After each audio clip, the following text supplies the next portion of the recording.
Hey, Alexia, how are you? Hey Foster, I'm fine, and you? I'm doing wonderfully. Thank you for asking. So, today is Thursday, and this is part 4 of a series that we are talking about the rules of language learning. We did not create these rules. A British chap named Olly Richards. British mate. Yeah. Do you know what a chap is? Chapman.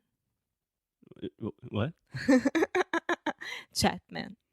Yeah, chap is just like it's what British people say for like dude, man. I just created a last name. Yeah, that Chapman is a popular last name in the US, at least. Okay, off topic really fast. So, if you have not listened to the episodes from earlier this week, we were talking about the rules of language learning presented by this British guy named Olly Richards. So, if you have not listened to that, you probably want to start there. But today we are talking about one of my favorite things. Rule number 4 from Olly.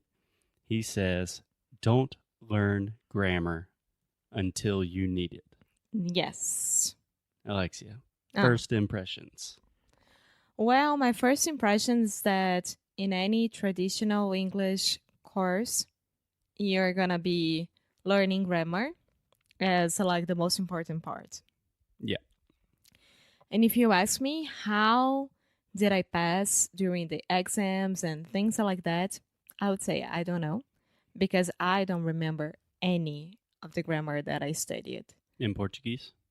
Both. Oh, or in English, yeah. Yeah. I mean, it makes sense when I speak. That's the most important part.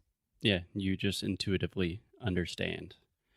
Yeah, so Olly starts with the analogy of learning piano. And I make the analogy of sports or learning a musical instrument a lot when we are talking about language learning. But more or less, he says, imagine you want to learn to play the piano and you have a piano teacher. And in the first class, she explains to you, like, okay, this is a piano. This is how it works. This is how we tune the piano. In the second class, she starts talking about all of the different keys and different scales and musical theory. And then that continues for like 2 years, and you never really sit down and play the piano. Yeah. You never put in practice Right. what you're learning, entre aspas. How do you say in quotation, right? Yeah, in quotations. Yeah. Yeah. So when you put it in the context of learning a musical instrument, it seems ridiculous. You will not learn how to play the piano just simply studying musical theory for 2 years. But for some reason in language learning, we do this all the time. You know, a lot of my students have studied for like 5 or 10 years and have never had a conversation with a native speaker. And that's not their fault. That's just the way the system is structured. Yeah. And I learned when I was studying French as well. Grammar was the biggest part as well, and it was very similar to Portuguese. And I was having so much trouble to understand like passé composé and things like that that I have no idea. It was like 3 years of my life in a trash because In the trash. because I have no idea. Yeah. Yeah. It's not that I can speak French nowadays, but I can speak English. This happened the same thing. Yeah. So naturally, we are not trying to say that grammar is not important. I do not think that Olly is making this point either. But what he is really claiming, and what I agree with, And we already said it Oh. 200 times around here. I say it legitimately. I say this probably 25 times a day, Mm-hmm. giving feedback into our students, that grammar is only important when you are ready to learn that grammar, when you need to learn a specific grammar point or structure. Does that make sense? Yeah. And when would be that point? Yes. So Olly talked about something very interesting So this is really nerdy linguistics.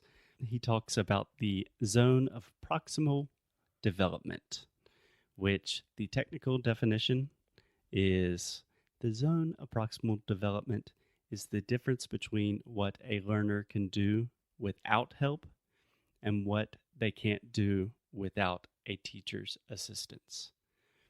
So essentially, this is just a fancy, chic learning model to say just the next step, right? Yeah. So, for example, Alexia, you speak really well. You're an advanced speaker. If you need to learn a new word or a phrase, you can do that totally by yourself, Mm-hmm. right? But if you really want to completely change your accent and intonation to be more similar to my parents, for example, Mm-hmm. Southern accent. yeah, that is a big jump, and that is outside of what we would call your zone of proximal development. That is where you would need someone to help you with that process. Yeah. Cool. So when we are talking about like beginners or not that advanced students, I'm pretty sure that there are people here who listens to us People who listen. who listen to us who are in this meião, nessa meiuca, Yeah, in the middle of in the middle of that mess. Yeah. it. They would be like asking themselves, how do I do then? Like, how do I know if I need help or if I don't need help? Because those people are studying by themselves at home. Yeah. So the easiest test to really understand where your grammar is and what you need to learn is with conversation. So conversation is the perfect benchmark test for everything. I think that all of these standardized tests should be thrown in the trash. And if you have an interview or anything to get a visa, a work application, conversation is really what tests your English. So, for example, an intermediate learner, if they're speaking in a conversation and they say, "Oh, hey, how are you?" And then the person responds, "How you are," instead of "How are you?" Mm-hmm. Naturally, the native speaker will understand you, but they will probably be like, "Oh, I'm good. How are you?" and try to kind of correct you in a nice way. That is a perfect sign that, okay, maybe I need to think about the grammatical structures of asking questions in Or English. that point that they either understand you or they don't. That's it. Because if the conversation doesn't flow, you're not talking to the other person like you don't know how to deal with that, is because you need help. That's for sure. Yeah, yeah. But I do think, especially for beginners, just ignore grammar in the beginning because it will complicate things. It will slow you down. Or something that I really like to say to our students a lot is do not ask why, ask how. Mm-hmm. So, for example, I was giving feedback yesterday and someone said, I have lived in the US since 2011 or something, which is totally fine. Grammatically, it's correct.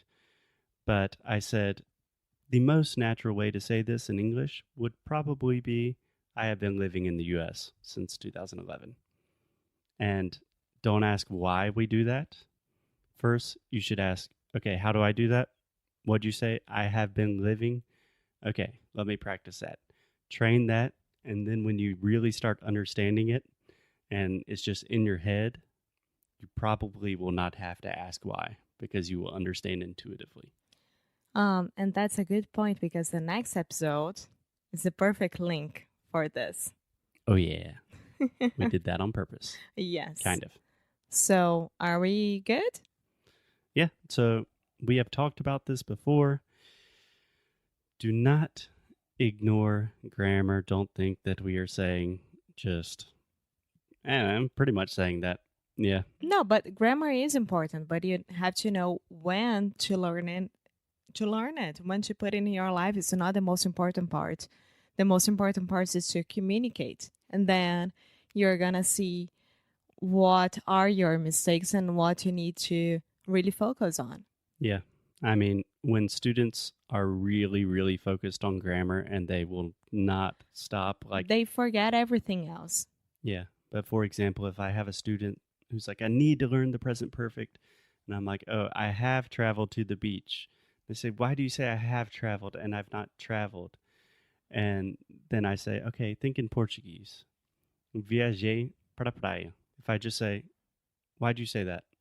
And why did you not say, eu viajava? And why did you not say, tinha viajado? No Brazilians, except for linguistics, can answer that question. No, and it's like 1 plus 1 is equal to 2. You don't. 1 plus 1 equals 2. You don't have to why, but how. My dad used to say to me that he was horrible with maths because of that. He was always asking himself, like, why is that? Why do we do that? Why p number? Pi is like that. And he was always horrible with maths. So. Yeah. So can we end on one funny note, Alexia? Uh-huh. We are talking about the rules of language learning presented by a British guy named Olly Richards. But here in America, the land of the free, we just say math. But in British English, it's maths. They do say maths. There you go. Britannia. Yeah. Okay. I think that is a good and weird place to end the episode. It's incredible that I still have things from my childhood when I learn English. Yeah, it's awesome. But you are in the United States, so speak American or leave. I'm joking. Sweet people. Have a lovely day. We will see you tomorrow. Bye.